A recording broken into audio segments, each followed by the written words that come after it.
You call it reading, I call it paperback virtual reality, a series of mystery books that drops you right into the action, giving you all the pieces you need to solve the puzzle. This is learning disguised as gameplay. Hi, I'm Dan Larson, and this is the history of Encyclopedia Brown.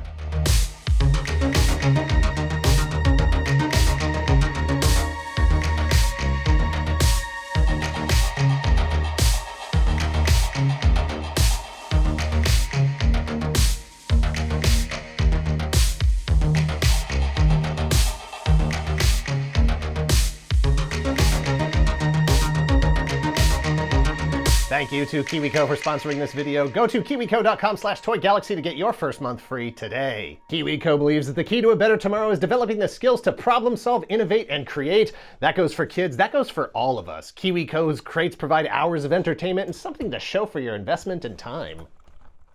KiwiCo offers monthly crates designed by experts and tested by kids, each one focusing on a different theme, promoting hands-on learning and fun. KiwiCo now offers 9 subscription lines, each catering to different challenge levels and topics: Panda, Koala, Kiwi, Atlas, Doodle, Tinker, Eureka, Maker, and Yummy. Everything you need to complete a project, from instructions to materials to tools, is right there in the box. You'll even get an educational magazine filled with content to learn even more about the crate's theme. KiwiCo works hard to create moments that make you say, whoa, awesome, so that you can give that kind of moment to the people in your life. I've given these stereo headphones to my niece, the basketball catapult to my nephew, and Santa's light-up workshop to my wife. KiwiCo now ships to over 40 countries. Click the link in the description below now to get your first month free by going to kiwico.com/toygalaxy. Again, that's kiwico.com/toygalaxy, and thank you again to KiwiCo for sponsoring this video.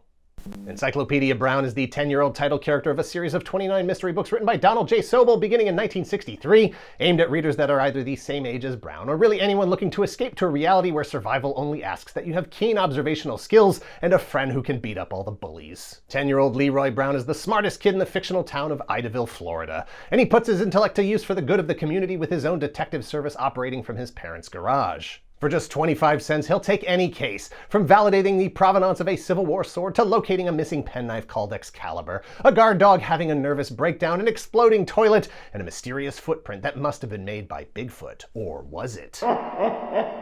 Sometimes the cases walk in the front door, others are brought to him by his father, the chief of police, when the real detectives hit a case they just can't crack. A frightening thought, but for Encyclopedia Brown and those living the adventure along with him, it is both validating and empowering. Encyclopedia Brown is joined on his adventures by his partner in solving crime, his best friend Sally Kimball, the smartest, most athletic, prettiest girl in class with the meanest right hook, making sure toughs like Bugs Meany and his gang of tigers don't impede the quest for truth. Every book is packed with nearly a dozen short stories, each story presenting the clues needed to solve the mystery. If you can't figure out the solution, you can always turn to the back of the book for the answer, conceding that when it comes to solving mysteries, you're not in the same class as Encyclopedia Brown. Mystery as a prominent literary genre emerged in the early 1800s. However, everything before the creation of Sir Arthur Conan Doyle's Sherlock Holmes in 1887 tends to be overshadowed by Sherlock's incredible popularity and the thousands of writers his adventures inspired. Like Edward Stratemeyer's creation of the Hardy Boys in 1927, teenage siblings solving crimes in the city of Bayport where their father is a police detective. Hardy by name and hardy by deed, a clever pair of avatars for middle-class white masculinity attempting to find order in a world plagued with chaos. Also very popular. That popularity led Stratemeyer to create a companion series for teenage girls with Nancy Drew in 1930. Fiery and independent, Nancy's mother died when she was 10, leaving her to be raised by housekeeper/surrogate mother Hannah Gruen and her father, attorney Carson Drew. Tackling mysteries that spring from her daily life as an upper-middle-class high school graduate, socialite, and volunteer, or cases that her father is having trouble figuring out.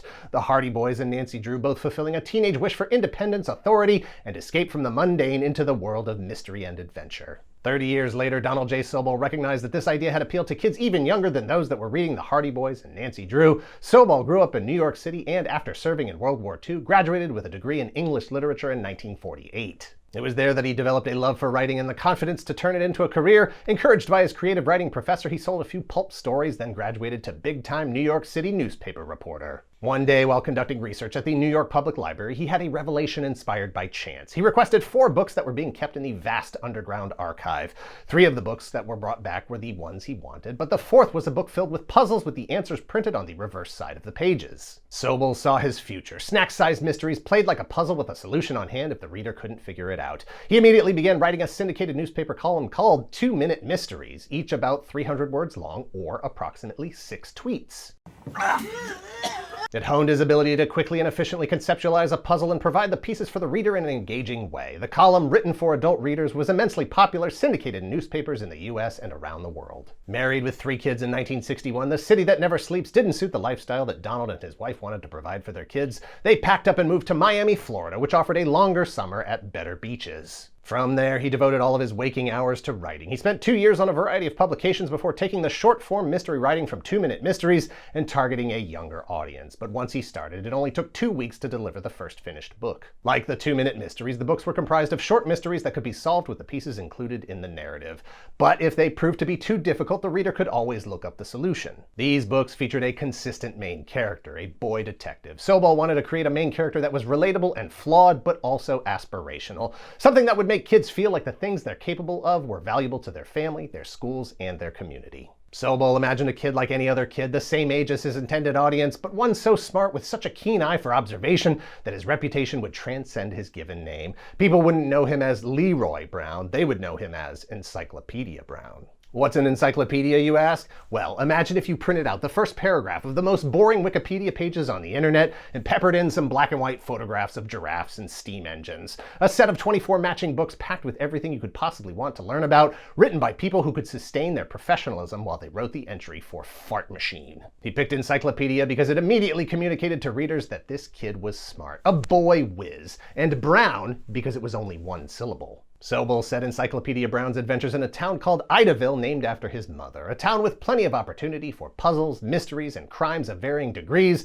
but also a healthy sense of community and cooperation. Sobol grew up in a nurturing, supportive home, and that informs his characterization of Encyclopedia Brown's parents. 2 adults who do their best to be a source of good in the world, if a bit clueless at times. His father, the police chief, his mother, a nurse. Their selfless values trickled down to Encyclopedia, who at times didn't even charge his modest 25-cent fee. He was honest and compassionate, and Sobol decided that he would forever be 10 years old, so it didn't matter which book kids started with. Encyclopedia Brown wasn't perfect. He loved the thrill of putting the pieces of a mystery together using logic, common sense, observation, and a healthy range of knowledge about a wide variety of subjects. But he avoided physical confrontations when possible. Conflict was introduced to Brown's world by the school bully Bugs Meany, the leader of a gang of street toughs called the Tigers. When push literally came to shove, Encyclopedia needed someone who could act as his bodyguard. Sally Kimball was the prettiest girl in the 5th grade, but also the best athlete, happy to step in and throw hands when the situation called for it. More important than that, she had the smarts to go toe-to-toe with Encyclopedia, solving cases right along with him. On the next exciting episode of Encyclopedia Brown, Boy Detective... One of them in charge, nothing will happen to your baseball card. They've been stolen! Golly. But who did it? Absolutely. Would you believe Bugs Meany, town bully? Would you believe Shay Valentine, town millionaire? I am rich. Would you believe Effie Epperman, town weirdo? He's from another planet. Don't miss Encyclopedia Brown and the Case of the Burgled Baseball Card. Premieres Wednesday, August 1st on HBO. Despite the winning formula, it would take some time before the rest of the world recognized what Sobol had developed. After being rejected by nearly a dozen publishers, Thomas Nelson & Sons saw what Encyclopedia Brown could be. The first book was published by Thomas Nelson in 1963, and by 1978, Sobol had written 13 Encyclopedia Brown books, all bestsellers. Beginning in December of 1978, an Encyclopedia Brown comic strip began running in newspapers around the country, reaching an even larger audience than the books. Illustrated by Frank Bull, the stories were credited to Sobol as the writer, but it would have been more accurate to say that the strips were based on Sobol's stories. The actual writing was done by Elliot Kaplan, using Sobol's Encyclopedia Brown and 2-Minute Mysteries as the source. The last new strip was published in September of 1980. All part of an attempt to grow Encyclopedia Brown as a media franchise, in 1978, Dutton Publishing acquired the rights previously held by Thomas Nelson & Sons. As such, it granted them the ability to potentially develop other opportunities around Encyclopedia Brown: video games, movies, TV, paint by number, lunchboxes. In 1979, that authority was further transferred to Howard David Deutsch, a lawyer and producer, with Sobol getting a flat fee of $25,000. A surprising move for Sobol, who had always prioritized his own anonymity, who wanted the focus on the books, going to great lengths to avoid being photographed or doing interviews. Unlike the Hardy Boys and Nancy Drew, Sobol was the only person who had written Encyclopedia Brown stories. They were still very personal to him, one voice consistently for decades. But Deutsch had big plans to make Encyclopedia Brown the next big thing. He formed Encyclopedia Brown Productions to manage the property, but Sobol almost immediately had regrets. In the meantime, Deutsch went to Hollywood. Perhaps a feature film starring Chevy Chase and Goldie Hawn. Warner Brothers was interested. Perhaps a television series. Johnny Carson and Aaron Spelling were interested. Perhaps a cartoon. Hanna-Barbera was interested. But all of those potential projects were held up by a 1983 lawsuit filed by Sobol against Deutsch and Encyclopedia Brown Productions. Sobol was asking for $20 million and that Deutsch return ownership of Encyclopedia Brown. For years, the pair tried to come to an agreement. Meanwhile, Deutsch continued to shop the property and in 1988 signed a deal with cable network HBO. Having just finished a 5-year run of Jim Henson's Fraggle Rock, they were looking to expand their children's television offerings. The hour-long pilot episode for Encyclopedia Brown, The Case of the Missing Time Capsule, first aired in March of 1989. Twice as long as the normal episodes, it introduced all the core elements of the Brown franchise from his father, Police Chief Brown, to Bully Bugs Meany, and adjusting for inflation by raising Brown's rate from 25 cents to $1. 6 more 30-minute episodes aired through September of 1990, at which time Deutsch pulled the show and walked away, leaving the final episode unaired. By all measures, HBO was happy with the performance, and Deutsch's sudden departure from the agreement left them confused. According to a 2005 article in the New York Times, producer Ned Candle said, quote, "The idea of a producer taking his show off the air that was successful, that was so good and so far ahead of its time that it made my career is mind-boggling." Deutsch's explanation was that, as far as he was concerned, HBO wasn't holding up their end of the bargain. They weren't properly promoting the series, and at the end, they were airing episodes beyond the limits of their licensing agreement. For that, Deutsch sued HBO and won. Today, those episodes have officially only been released on VHS. The 8th episode, which was unaired, is part of that release. They are not officially streaming anywhere, but can be found online unofficially. After the lawsuit with HBO, Sobol and Deutsch came to an agreement about the rights for Encyclopedia Brown. The official results of the lawsuit are not publicly available, but it established a new focus for getting the property out to a larger audience, finally, after decades of popularity transcending multiple generations of readers. But before that could happen, Deutsch once again found himself in court, this time for immigration fraud. In 2000, Deutsch was found guilty of falsifying visas for French citizens attempting to set up a hair salon in New York. There's a lot more to that story. He was sentenced to 3 years in prison, served 14 months, and lost his license to practice law. Deutsch continued to look for a studio to pick up Encyclopedia Brown. By 2005, Anthony Hopkins and Ridley Scott were both in consideration for a feature film, but nothing manifested. Sobol himself stated that he wanted nothing to do with Deutsch. Despite attempts to expand Encyclopedia Brown's exposure, there isn't a lot of licensed merchandise available, likely due to long-standing litigation over the rights. In fact, beyond various collections and reprints of the books over the years, we couldn't find any. Donald J. Sobol passed away in July of 2012 at age 87. His 29th and final Encyclopedia Brown book was published just after his death.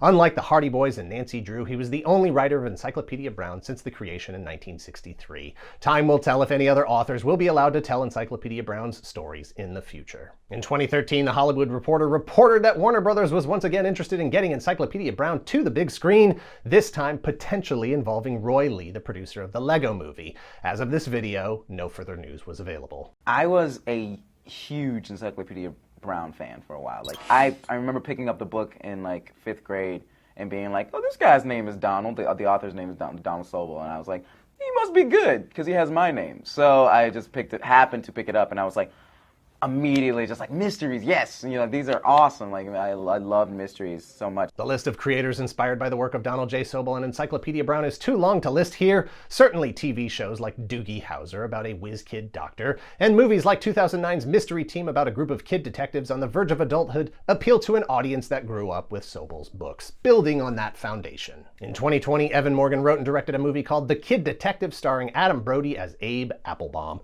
No longer a kid, not much of a detective.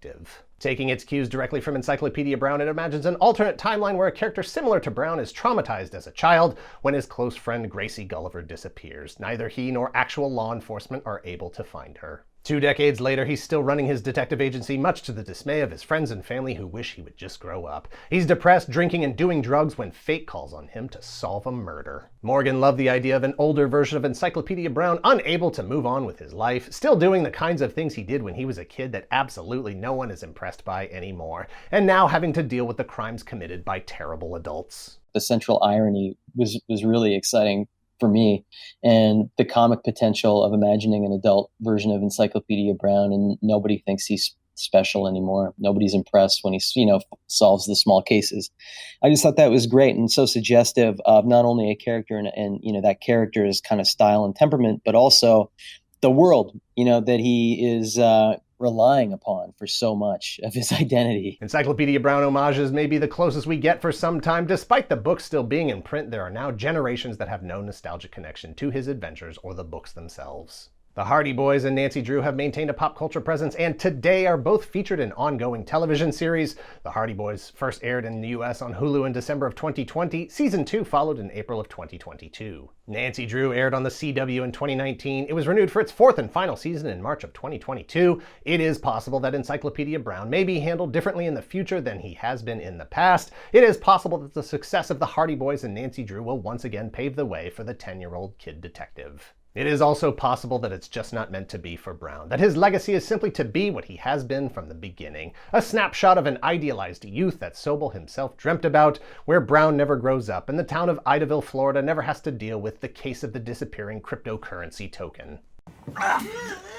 On the verge of what would be his 60th anniversary, Encyclopedia Brown has proven his boundless knowledge of all manner of trivia while helping kids learn to read and solve problems. But his skill and compassion have failed him in our world, where each passing year pushes him closer to pop culture irrelevance. And practical irrelevance, his namesake now dead technology. Readers today have dozens, if not hundreds, of kid detective titles to choose from, each one owing a debt to the ones who came before, each one more marketable than Encyclopedia Brown. Thanks for watching. Please hit like and subscribe if you're not already a subscriber. Thank you very much to those of you who already are. If you're in the position to help the channel grow, if you would like early access to the videos ad-free, please visit our Patreon at patreon.com/toygalaxy and let us know in the comments down below if you've ever read any of the Encyclopedia Brown books or if you saw the HBO series. I wasn't much of a book reader as a kid. Lots of comic books though. I got my fill of mysteries trying to figure out what the heck was going on with the X-Men from issue to issue. Tell you what, Encyclopedia Brown never had to make sense out of time-traveling psychics or genetically manipulated mutant civil wars.